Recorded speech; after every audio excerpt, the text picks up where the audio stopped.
This is meant to be a video from a truck camper owner about my truck camper, so it gives the owner's perspective. This is the 2021 Bigfoot 10.4 camper. So I'm doing a quick walk around. I have things that I've added. I added some easy rain gutters over the top of all of the windows. Those help to reduce streaking. So I'm trying to talk about everything I've changed too. I've got the dually swing outs. I actually asked for the 4800 jacks, so I did get those. It has a little sewer hose holder, although the sewer hose that I found that fit in there is very tiny, so I don't really use it. Has a Santa flush, which is very nice. That, in case you don't know what that is, you run water into the black tank while after you've drained, and you just leave your black tank open and it will rinse out the black tank. It has sort of like a sprinkler system inside of there. Very nice to have. This is a little outdoor shower. I very much like that. I think that's standard, but if it's not, definitely get one.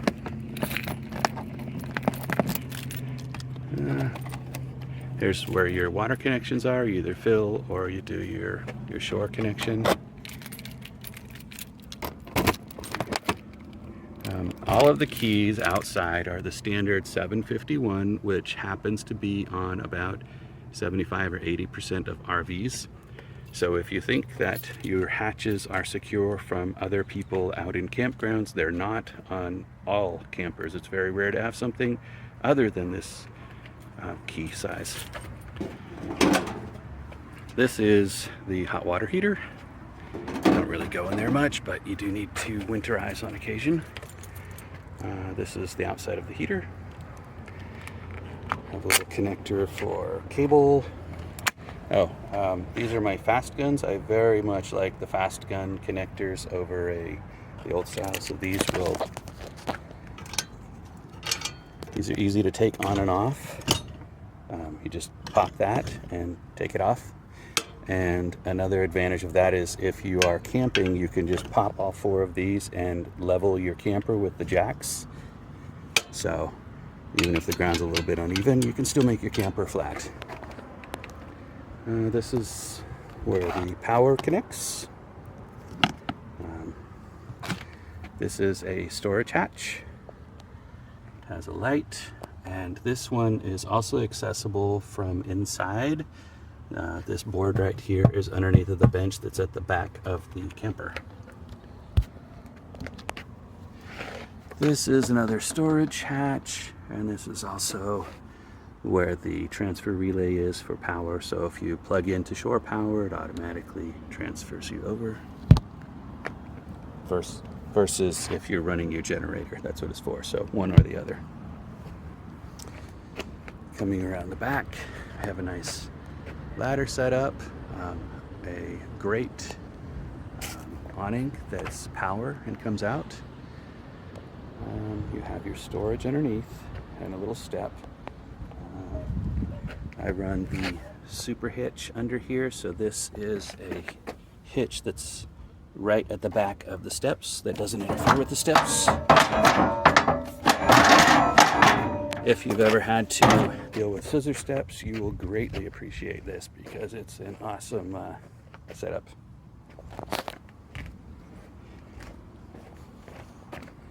And this is where the generator goes. This is a great generator for this setup.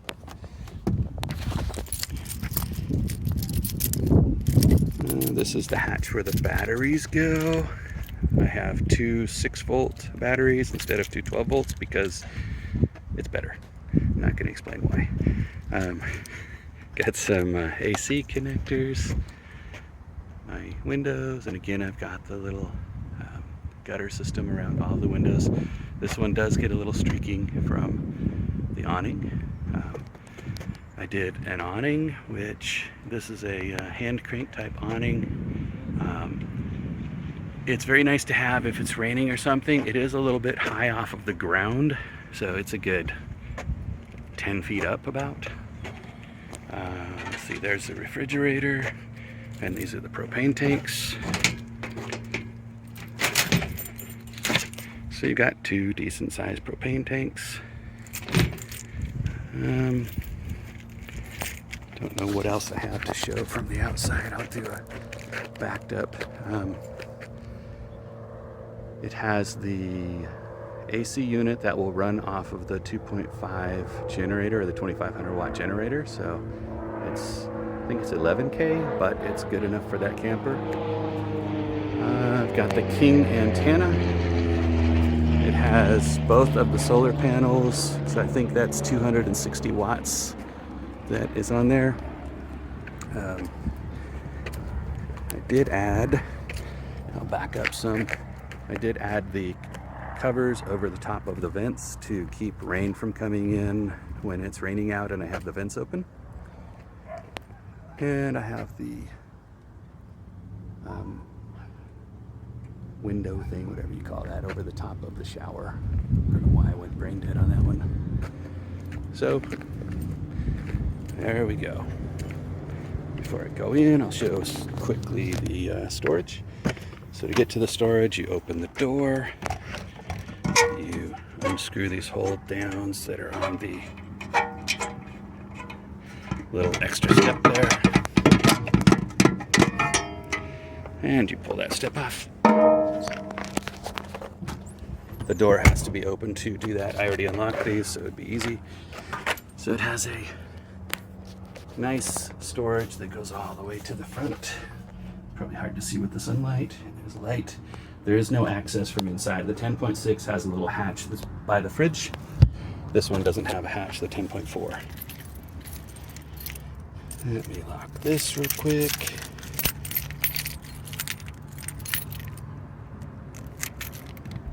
Again, standard 751 keys right here.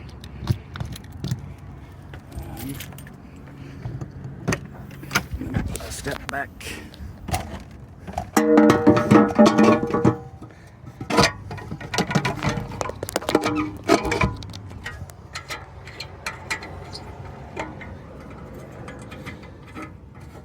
Alright, this is the hatch that gives you access to dump your tanks. It's kind of hard to see in there. I actually store the sewer hose that I use inside of here. It's a long sewer hose. You have a handle for the black tank up on the side there, and you have a handle for the gray tank down low, and there's a little drain for the fresh water right behind this hose if you want to empty your freshwater tank. There's a heater in here. I actually added a little box, and this is where I keep the remote for the jacks. And it's nice to have a remote that's wireless for the jacks.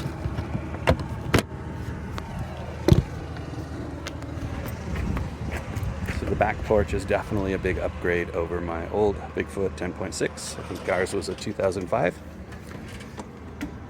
Let's see, I guess I can come up on the roof real quick. There's not a lot of storage space up here, and I don't recommend storing stuff on the roof anyway, but some people do. All right, so I'm stepping in here. We have, one of the features I really like about the 10.4 is that you can sit in the dinette bench and see out three sides. So that's pretty cool if you're out by the ocean or something. All of the windows have the daylight, nighttime shades, I don't know what you call these. Easy to open and close. As well as it's difficult to see inside of them if you're outside anyway.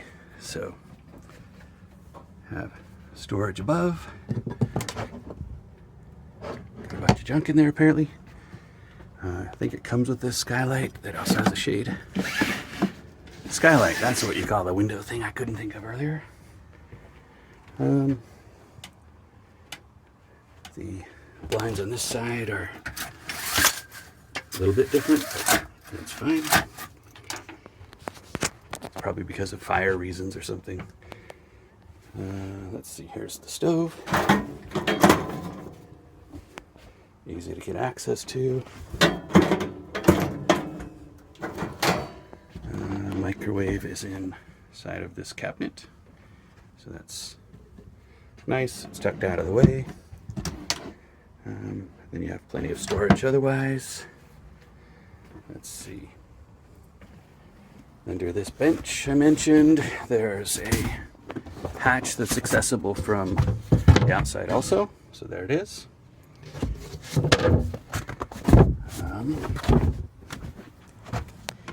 This is a drawer that we store shoes in generally.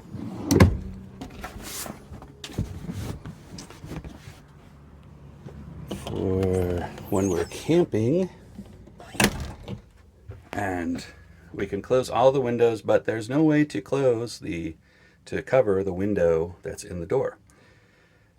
So my wife fashioned, she basically took some of these little, I forget what you call them, but basically it's a taped on little clip. And she took a curtain and put some safety pins on it. And we sort of drape this curtain just like that with safety pins, and it covers up the window nicely. So that works. Just a trick for anybody that's trying to figure out how in the heck you cover up that window so that people can't see in. I did not do the window in the bottom of the door because I've had it in previous 10.6 campers and found that it wasn't very helpful for me because usually the curtain's closed, and also even if the curtain's open, it's really hard. You have to shuffle around in the truck to be able to see out the rearview mirror, out the back, through that window there. It's just tough. The heater controller's on the wall here. The AC is up there on the ceiling. Has nice LED lights all around, even over the sink. The sink was with a pull-out. That's nice. This is outdoor light controls, and this is for the awning in the back, which if you press the out, it just starts going straight out. And it goes out pretty fast, and it goes out quite a ways. And then as soon as it's out,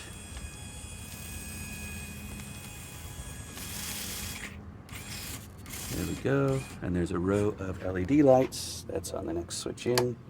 So I just turn those on and off just to let you know that they're there. Goes back in pretty easily. And since I have it out and I don't need it out, I'm just going to go ahead and close it real quick. The awning on the side goes out about the same distance, but of course it's much wider. So I do like the side awning, but again, it's pretty high up in the air, just like this one is compared to the ground. Quite a ways up there.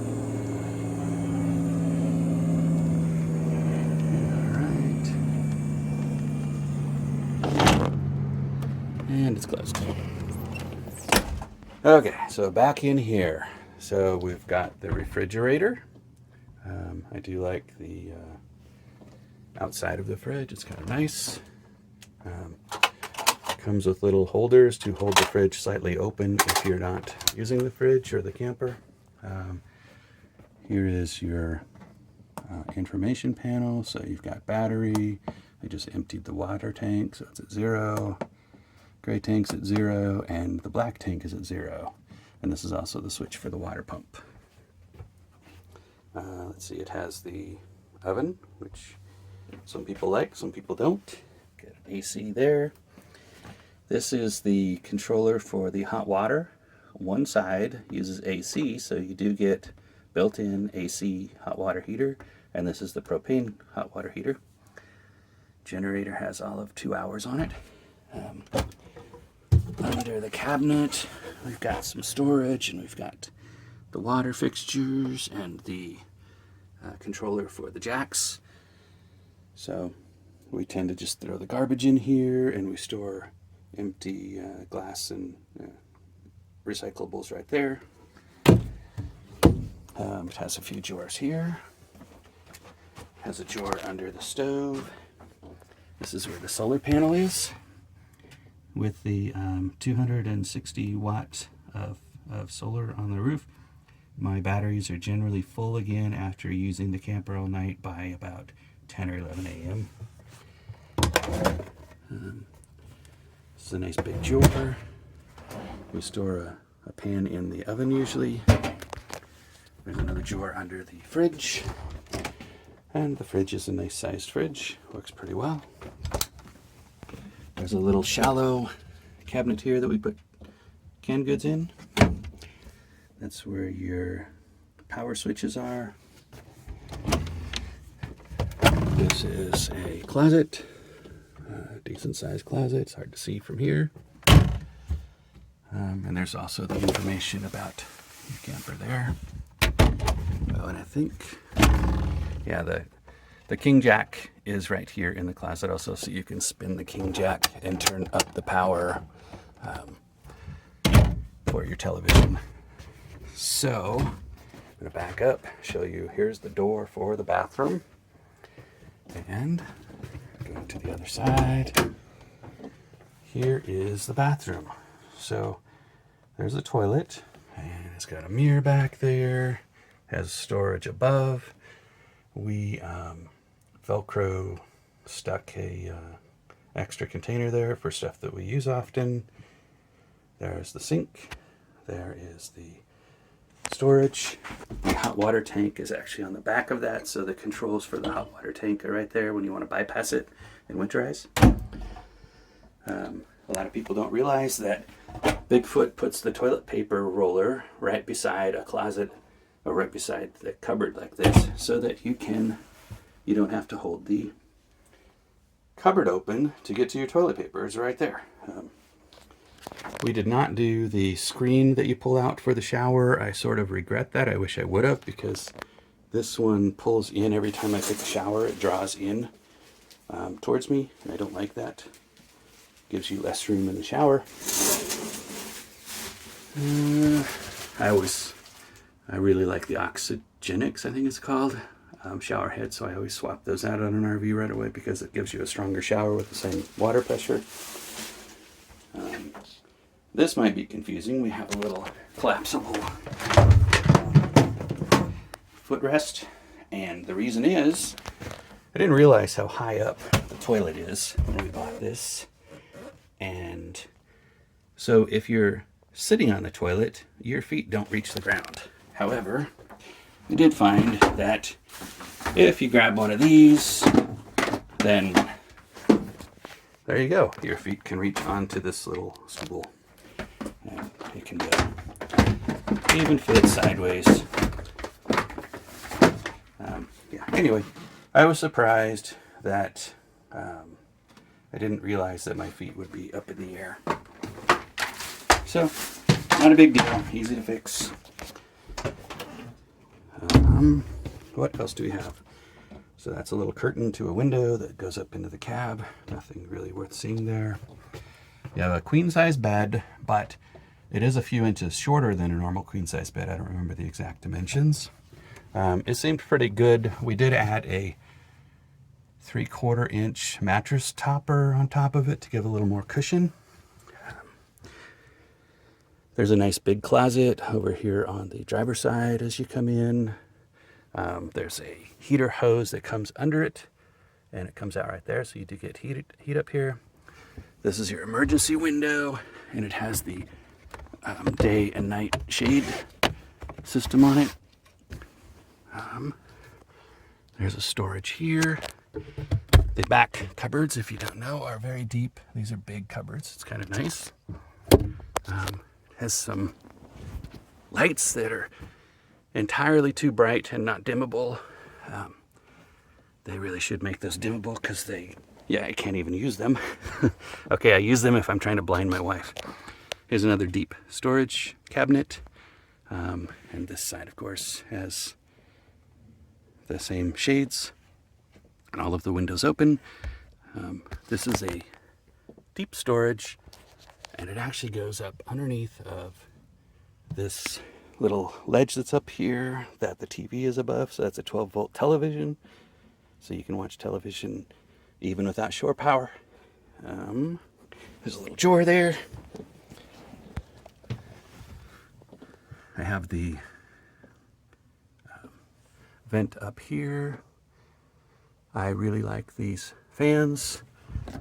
They pull a lot of air. I recommend that you do both of them because they're very nice. You have plenty of lighting throughout here. There's just lights everywhere. I also have the fan here, and you'll see that it's spinning because the other fan pulls so much air that if one of them is turned on and the other one has the hatch open, then it will actually cause the fan to spin. So both fans will spin from one of them. It's kind of funny. Let's see. What else is there to show you? I guess I could convert the bed real quick. I'll pause the video to do that. The 10.6 has a wider rear bench on the dinette, so it's easier for two people to sleep on the 10.6. 10.4 is more of a one-person bed because they have to, just the counter comes out by the sink, and so they had to draw in the dinette on that side. So it's a little narrower there, but I've slept on it. I'm 5'10", plenty of room for me.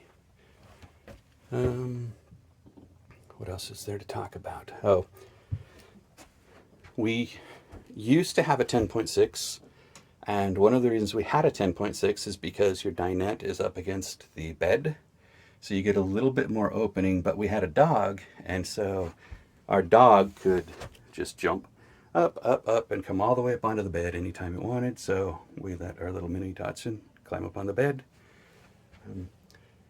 I'm sure that a bigger dog could get up onto the bed from this one, but if you have a small dog and you want it to be able to get on your bed, then 10.6 might be a better choice. I like the window layout, and we wanted a new camper, so we decided to go with the 10.4. We've had actually two 10.6s. I really like those too, but I like the window layout in this one better.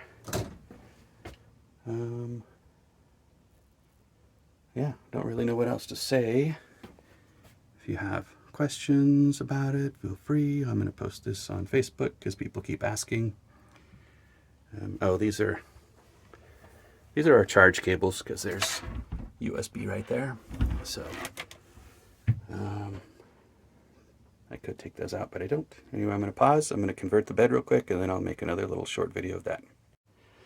All right, I converted the bed real quick. Again, this is big enough for me to lay down on, so it's a decent sized bed. Took me about, 45 seconds to convert it. It's pretty easy. So one more note is for blocking noise and light and also creating an area to dress in, if you just simply open the bathroom door, you can't see back there anymore, and it gives you a nice little area that you can get dressed or sit back here. It does block pretty good. So anyway, okay, probably final notes. I meant to point out that this actually shows percentage. It doesn't show 0, 1/3, 2/3 full. It shows 0 to 100 as a percent for all of the water capacities. That's nice. Another note is that if you're ordering a brand new RV from Bigfoot and you want customizations, then you should probably just contact Bigfoot because they will do many things that your dealer will make it seem like you can't have. I thought that I could only choose the things that were on a piece of paper that were options. That's not true. When I talked to Bigfoot after I had received the camper, I found out that I could have ordered the covers over the top of the vents on the roof, as an example, to just be installed, and I wouldn't have had to do that myself and end up redoing the sealant on the roof. So I'm very happy with Bigfoot. I think that Bigfoot is the best.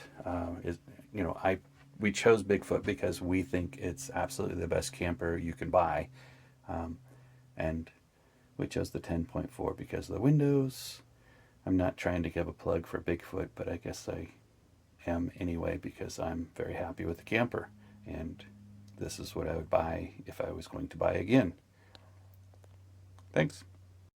Another note to add, in the hatch where the sewer valves are, I keep the emergency cranks for the jacks in case the jacks didn't work. I wrapped them in so they wouldn't rattle at all.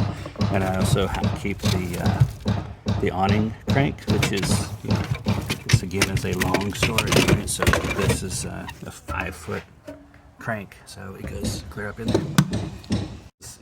I parked it again in our storage area. We generally keep it covered. I had it out for 2 days because I was getting tires put on the truck.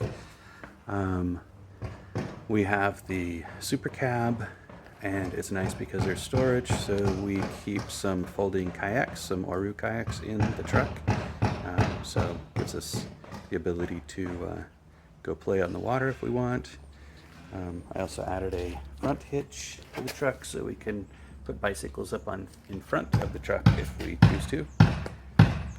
This is a 2001 F350 dually. It has a 7.3 liter diesel. I use torque lift tie downs that are frame mounted. I use stable load from torque lift. I find that they help a lot, and also having a dually is very nice. I always keep good tires on the truck.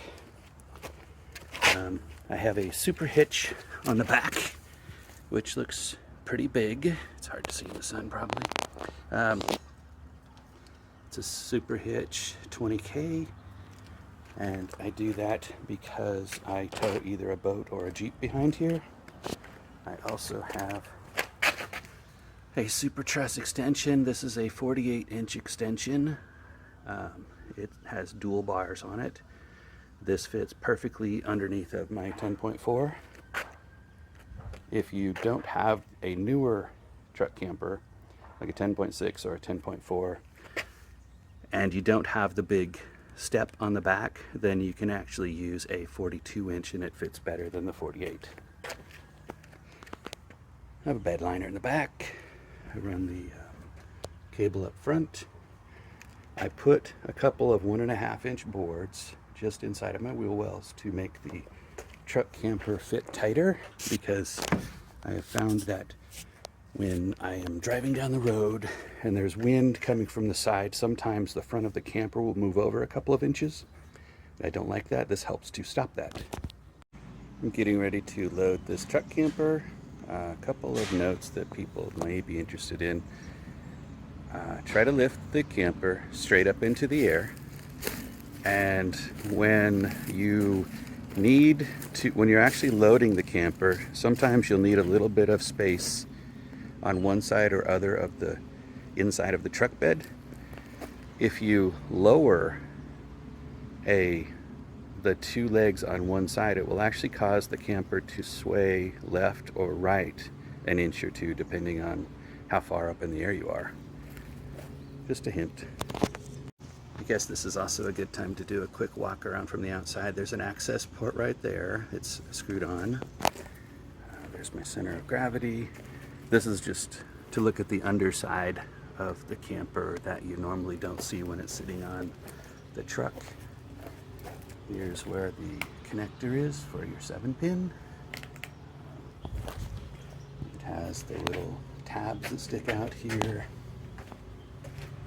to help keep it from hitting the front of the bed. There are no hatches on the 10.4 on this side, just the tie down. There are some hatches under the truck. There are some hatches that are underneath of the camper. These give you access to your water tanks and such. So I'm working on backing the truck under the camper right now. I stopped just to take a couple of little short videos. You'll see that the boards actually get really close to the camper. This side looks like it's not even going to clear, but it will barely. One more note is that I actually use the legs to tell me how close I am on each side. This is the other side. You see that it is close. This is just a slow, methodical process of loading a camper. Also, my gap on the top here is about the length of my fingers. It's hard to tell in this video, but each side of the camper is about a finger length from the inside edge of my bed as it's backing up. I was a little bit wrong. My gap is too tight, so what I'm gonna do is lower the passenger side of the camper a little, and you'll see that it actually is pulling away right there.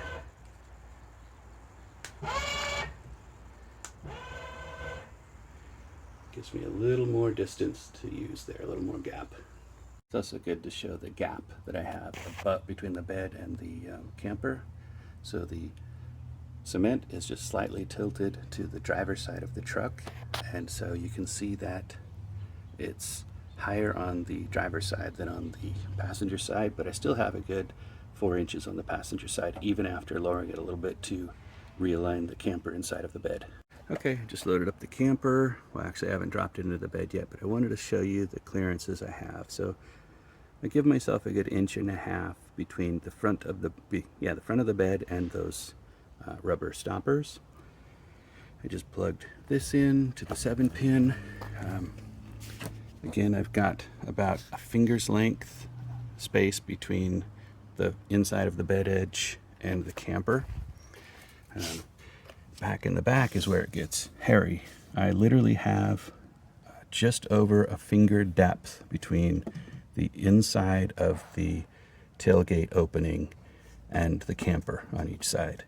Again, on the other side, it's not a big gap, so you are backing up into a very tight tolerance. Trying to show this board. This board is very close on purpose. This one's a little more difficult to see because of the sun, but it is also very close on purpose. When you lower the truck camper, the back of the camper will drop into the bed first because the back of the bed is always higher than the front of the truck. This means that your camper will actually get quite a bit closer to the front of the bed. These bump stops are now maybe 1/2 inch, so they're pretty close. Another note about loading the camper, I actually got out of the truck 21 times when I was loading the camper. I counted. I don't use a helper because I find that we just don't communicate. We're not thinking the same thing, so I just do everything on my own. It just works out better. Different note, if you have the dually bracket, never lift the camper with the dually bracket not extended. It's not made to do that. I've saw people do that. That can cause damage. It always has to be pulled out when you use it.